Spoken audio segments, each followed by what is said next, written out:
O meu testemunho, com toda certeza vocês não iriam ouvir dentro de uma hora, porque não há como dentro de uma hora eu falar o meu testemunho.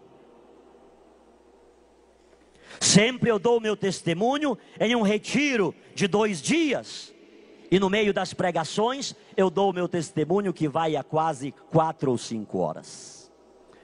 Mas eu faço convosco uma síntese de o porquê eu estou aqui hoje. Em uma situação difícil da minha vida, quando eu ainda pastor pentecostal, quando tudo me faltou, embaixo de uma árvore, eu fiz um questionamento com Deus. Por quê Tu permites que eu viva esta situação que estou vivendo aqui agora, Senhor? A minha vida sempre foi nos Teus caminhos te servindo. Eu fui nascido e criado na Assembleia de Deus.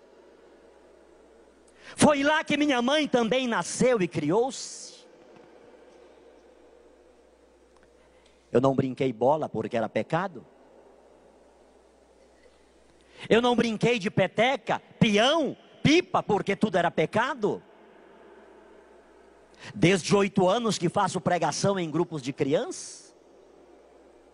Eu tinha 10 anos e os pastores levavam-me para muitas cidades para que as multidões vissem me pregar. Eu aprendi a ler na Bíblia. Minha mãe, professora Elza, soletrando as letras, as sílabas, compondo as palavras. Desde criança eu aprendi que a igreja católica era a Babilônia do Apocalipse, que os católicos adoravam imagens, que o Papa era o anticristo, o falso profeta. Desde criança eu aprendi que a Bíblia dos católicos não tinha valor, porque na Bíblia católica havia livros apócrifos. Não se entendia que esses 7 livros e fragmentos de Esther e de Daniel são livros ou porções deuterocanônicas, deutero de segundo, que junto com os protocanônicos, proto de primeiro, formam o cano da Sagrada Escritura. Essa foi a minha criação, essa foi a minha infância. Por que, Senhor? Se a minha vida sempre foi nos teus caminhos, tu permite agora que eu viva uma situação dessa. E no meio dessa oração, de desabafo e desafiadora, de murmuração, eu estava de cabeça baixa com a mão direita escorado naquela árvore. De repente eu começo a sentir uma alegria dentro de mim. De repente começo a sentir uma paz, uma tranquilidade, uma suavidade.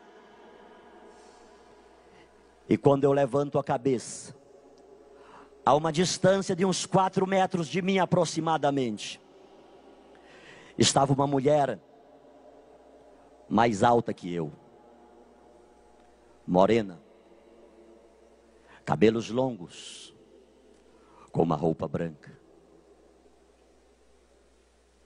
Simplesmente de onde ela estava, ela disse para mim: não se preocupe, tudo será resolvido. Aproximou-se do pastor Sidney de Alencar, pegou em minha mão direita e passou pelo meu lado esquerdo como que indo para trás de mim. Imediatamente virei-me na direção em que ela havia ido e simplesmente lá não tinha mais ninguém. Pastor pentecostal. Caí ajoelhado, com as mãos erguidas, dando glória a Deus, aleluia, glorificando ao Senhor, falando em línguas estranhas, convicto de que, naquele momento, que eu achei que tudo me havia faltado, Deus enviou até o pastor Sidney de Alencar um anjo, na aparência, na forma de uma mulher. Contei isso para vários pastores, E isso preguei em muitos lugares do Brasil. Sempre que eu pregava sobre a existência dos anjos, eu terminava dando esse testemunho, dizendo que os anjos do Senhor nunca nos abandonam, sempre estão perto de nós. 2 anos após esse fato, fui convidado para fazer uma pregação no estádio do Castelão, na capital maranhense, São Luís. Saí do estado do Amapá e passei pelo estado do Pará, de onde sou natural e onde mora a maioria de meus familiares, inclusive minha genitora. E na madrugada do dia 16 de dezembro de 1998, eu tive um sonho.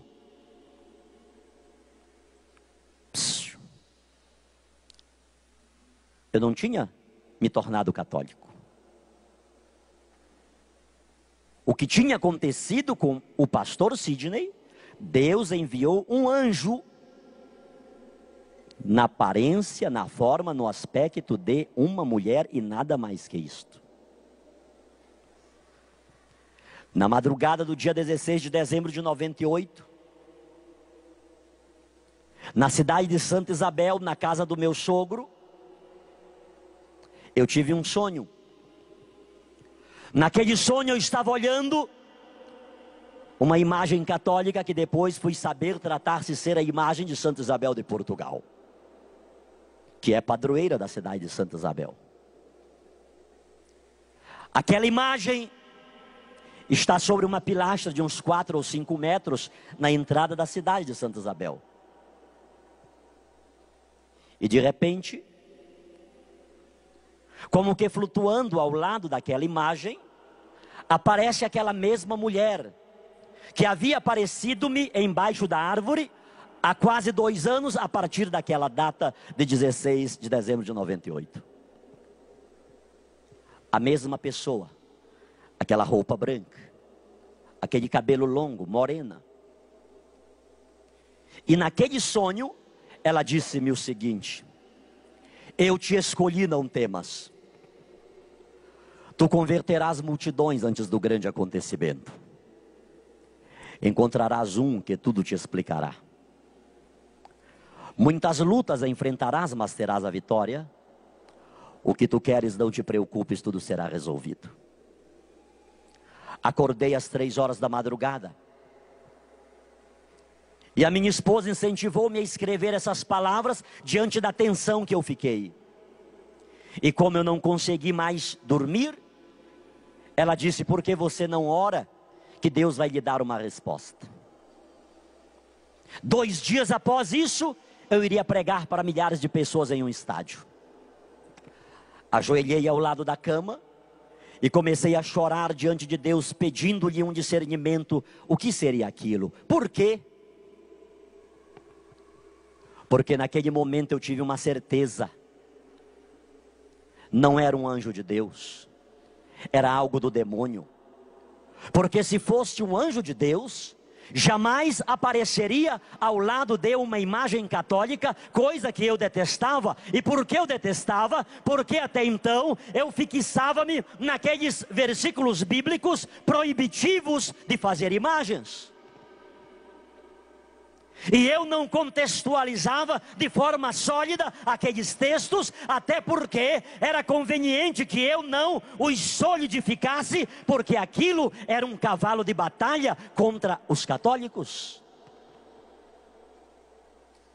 Quando chegava naqueles textos que Deus manda fazer imagens, com a mesma precisão de quando proíbe-as, aí eu dava uma interpretação literal, alegórica, fantasiosa. Mas quando eu lia não farás imagens, eu então interpretava ao pé da letra, de maneira fundamentalista. E aqueles muitos versículos que Deus manda fazer, eu então interpretava de maneira superficial. Não pode ser um anjo de Deus. Porque um anjo de Deus jamais apareceria ao lado de uma imagem católica. E eu continuo a orar, e eu continuo a chorar diante de Deus. E aproximava-se das 6 horas da manhã. Alguma coisa dizia dentro de mim: Sidney, pastor Sidney, só há uma pessoa que pode lhe explicar tudo o que está acontecendo. É o padre dos católicos. Eu disse: o padre não. Qualquer outra pessoa, menos um padre. Eu cansei de dirigir culto com quilos de som nas praças em frente à igreja católica.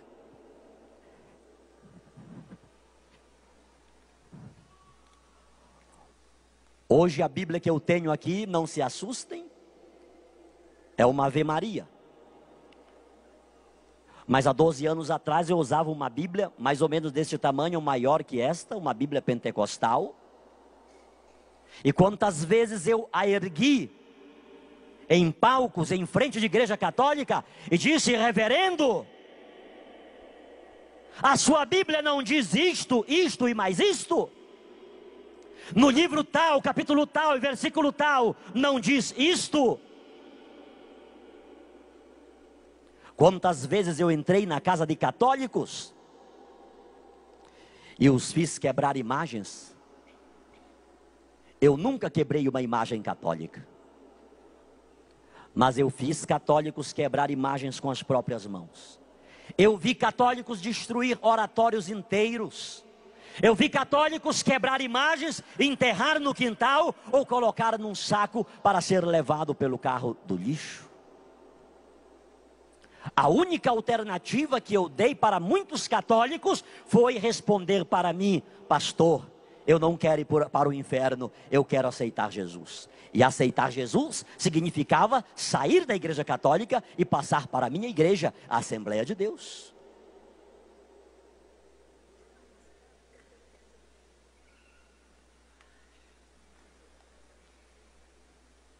E aquela voz se foi fortalecendo dentro de mim, dizendo: é o padre. O padre não. Eu não gostava de padre. Eu dizia que os católicos só eram errados por causa dos padres que não ensinavam a verdade para o povo. Eu dizia que eles eram aqueles fariseus dos quais Jesus falou que estavam na porta, não entravam e não deixavam ninguém entrar. Mais que isso, eu dizia que o Papa era o anticristo, o falso profeta. E aquela voz foi dizendo: mas é o padre. Já se aproximava das 6:30 da manhã, tomei um banho, aprontei-me, e pela primeira vez na vida, dirigia-me a uma igreja católica. Ao chegar à frente daquela igreja, informaram-me que o padre só chegaria por volta das 9 da manhã, uma vez que fora celebrar em uma comunidade. Pediram que eu aguardasse dentro da igreja, o que eu não quis fazer, porque não queria me contaminar dentro da igreja dos católicos. Fiquei lá na porta e escutei um barulho dentro da igreja. E eu aproximei-me da porta para ver o que estava acontecendo dentro da igreja. Não consegui ver muita coisa dentro da igreja. Tudo que avistei lá no fundo foi uma luz vermelha. E naquele momento, escandalizado, meu Deus, é por isso que os católicos são do jeito que são? Até luz vermelha tem dentro da igreja deles? Lá no meu estado, Pará, luz vermelha é 2 coisas apenas. Mas o sol estava muito forte. Eu entrei e sentei no primeiro banco próximo à porta. E uma vez sentado, consegui ver o que estava acontecendo. Próximo ao altar, estava uma pequena mesa coberta com uma toalha branca. E sobre aquela mesa estava um objeto grande, dourado. Era uma âmbula, mas eu não sabia o que era. Aquelas poucas senhoras que lá estavam, ajoelhadas, estendiam as mãos na direção daquela âmbula e chamavam de Jesus para aquilo. Jesus, nós te amamos, nós te louvamos, nós te adoramos. Faziam pedidos para Jesus. E tinha uma senhora que chorava muito. E eu então, mais uma vez, sarcasticamente, ponderei: meu Deus, como se não bastasse esse monte de imagens que os católicos adoram, veja agora quem é o Jesus dos católicos. É uma panela, só porque eu acho que é de ouro. Isso era eu, irmãos. Isso é apenas para dizer-vos o tamanho da minha ignorância, que eu falava da Igreja Católica sem dela nada conhecer. Já sei porque Deus me trouxe aqui. Era para eu ver esta cena ridícula. Ir lá e dizer para essas senhoras que isso nunca foi, não é e jamais será Jesus. Ou elas aceitam Jesus de verdade, ou elas irão todas para o inferno. E eu, cheio do meu eu, cheio da minha prepotência, da minha arrogância, cheio dos meus arrazoados, tomei o corredor central e vim. A uns 5 metros distante daquela âmbula, de repente, uma bola de fogo de uns 20 centímetros em cima daquela âmbula. Fogo puro. Não sei se era imaginação minha ou se de fato aquilo aconteceu. Parece que aquela bola de fogo, ela saía de cima da âmbula uns meio metro e voltava na minha direção. Lá o pastor Sidney ficou. Nem um passo mais para frente. Era uma vontade de dar glória a Deus. Era uma vontade de dar aleluia. Era uma vontade de falar línguas estranhas. Mas eu tinha certeza que estava dentro de uma igreja católica. E eu, como pastor, dizia que o Jesus dos católicos era um Jesus morto. Ele não andava, ele não falava, ele não ouvia, ele não pegava. Ele estava pregado na cruz. E ele não podia fazer nada pelos católicos. Consequentemente, ninguém poderia sentir a presença de Jesus dentro de uma igreja católica. E aquele meu paradigma agora estava sendo quebrado. Agora eu estava sendo fulminado. Mas diante daquele desejo, daquela vontade de glorificar ao Senhor, o meu arrazoado, o meu preconceito, o meu paradigma era muito maior. E eu resisti em não glorificar ao Senhor, em não dar um glória a Deus, em não dar um aleluia, em não louvar ao Senhor dentro de uma igreja católica. E exatamente naquele momento em que eu resisti a glorificar a Deus, parece que uma mão humana pegou aqui na minha cabeça e empurrava-me na direção daquela mesa. E eu fui caindo, e eu fui caindo, e eu caí mesmo literalmente em frente àquela mesa. Quando caí era soluçando de choro, era dando glória a Deus, era dando aleluia, era glorificando a Deus. Um Pentecoste aconteceu na minha vida. O que é que aconteceu, pastor? O que é que aconteceu, missionário? Aconteceu que no dia 16 de dezembro de 1998, o primeiro dia em que entrei em uma igreja católica, Deus me fez ter a maior de todas as certezas de minha vida. E essa certeza eu tenho pregado e testemunhado no Brasil, de norte a sul, de leste a oeste, para poucas pessoas e para muitas pessoas. Que certeza é essa, missionário? Que Jesus Cristo, Ele sempre esteve vivo, com poder e grande glória, dentro da Igreja Católica Apostólica Romana.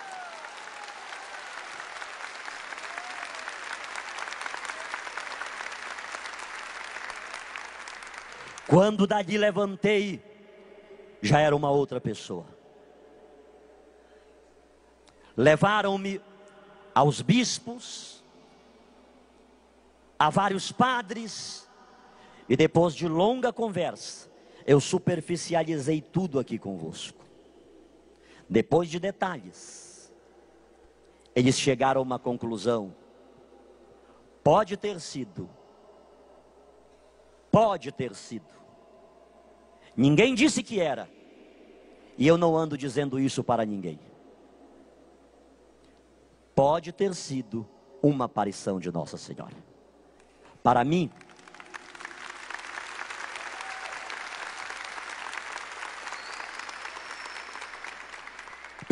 isso é o que menos importa, se foi ou se não foi. Sobretudo quando esta afirmação vem dos meus irmãos protestantes, que dizem: pastor Sidney, foi o demônio que apareceu para o senhor. Eu chego a dizer hoje: bendito seja Deus por esse demônio que apareceu para mim, porque esse demônio fez com que eu me curvasse diante da presença real de Jesus, em corpo, sangue, alma e divindade, e aceitasse Maria, mãe de Jesus, como minha mãe também. O que importa é o que a partir daquele momento aconteceu. Dificuldades, provações. Ganhei o catecismo da Igreja Católica. O bispo disse: se o senhor quiser saber alguma coisa sobre a nossa igreja, leia este livro.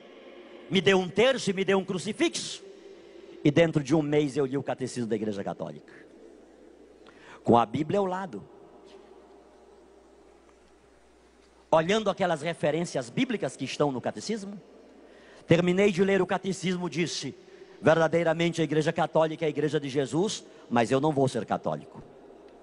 Vou continuar na minha igreja, porém, este ensinamento do catecismo, que é bíblico, eu vou ensinar para os meus irmãos na Assembleia de Deus. Porque muitos deles enchem a boca dizendo que foram católicos, foram sacristãos, foram coroinha, foram ministros de Eucaristia, foram catequista, mas na verdade nunca aprenderam nada a respeito da Igreja Católica. E eu então comecei a ensinar isso para o povo. É justamente em meio desse ensinamento que comecei a dizer para as pessoas que os católicos não adoravam imagens, que a Bíblia católica não era uma Bíblia falsa, que o Papa é sim um querer de Deus instituído por Cristo. Diante desse ensinamento, chamaram-me à convenção a que pertencia para eu retratar-me. Ou eu deixava de pregar sobre Maria, ou eu seria disciplinado, seria afastado de minhas atividades pastorais. Diante daqueles 50 obreiros, entre pastores, presbíteros e diáconos, eu disse: pastores, se não há outro jeito, saibam os senhores, que entre o continuar a pregar o sim que Maria deu ao projeto de Deus, e entre o continuar a ser pastor protestante, a partir de agora, eu estou deixando de ser pastor protestante para ser católico apostólico romano e continuar a pregar o sim que Maria deu ao projeto de Deus.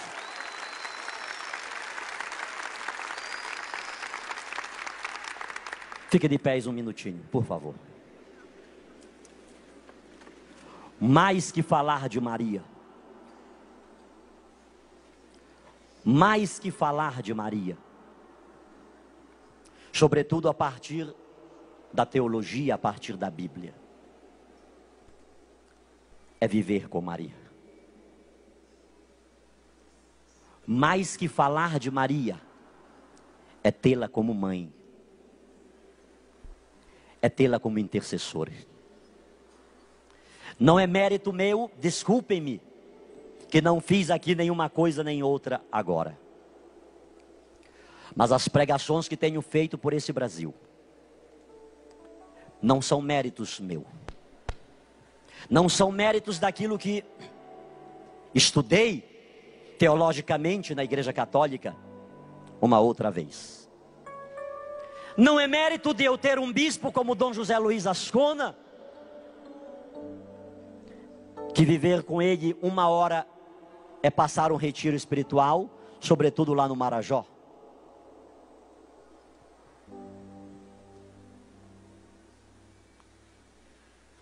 Mais que tudo isso, é sentir Maria, é ser tocado por ela, é ser abraçado por ela.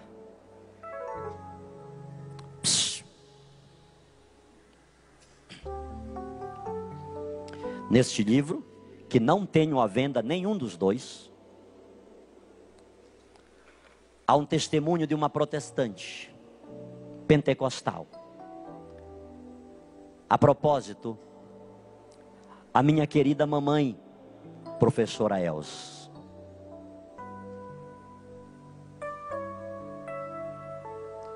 no momento em que já como católico ela pediu-me para fazer uma reflexão sobre o Natal, no momento em que meu irmão faleceu,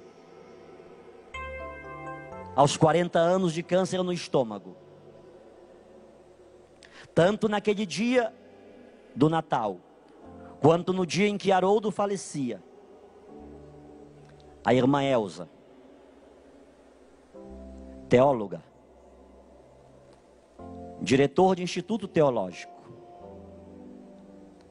após o que eu falei no dia do Natal, na presença de meu irmão pastor e outras pessoas, a partir do rosário que terminei de rezar na hora que Haroldo morreu, mamãe disse assim: minha mãezinha do céu, minha mamãe Maria, me dá força para eu continuar em pé diante desta cruz, como tu ficaste em pé diante da tua, sem blasfemar, sem murmurar.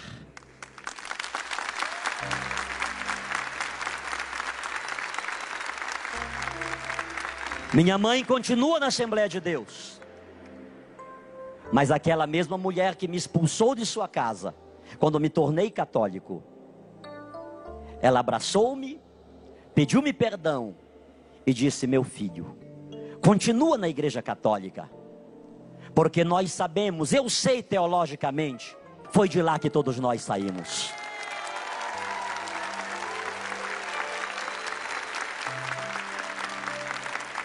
Mais que falar de Maria, é senti-la em nós.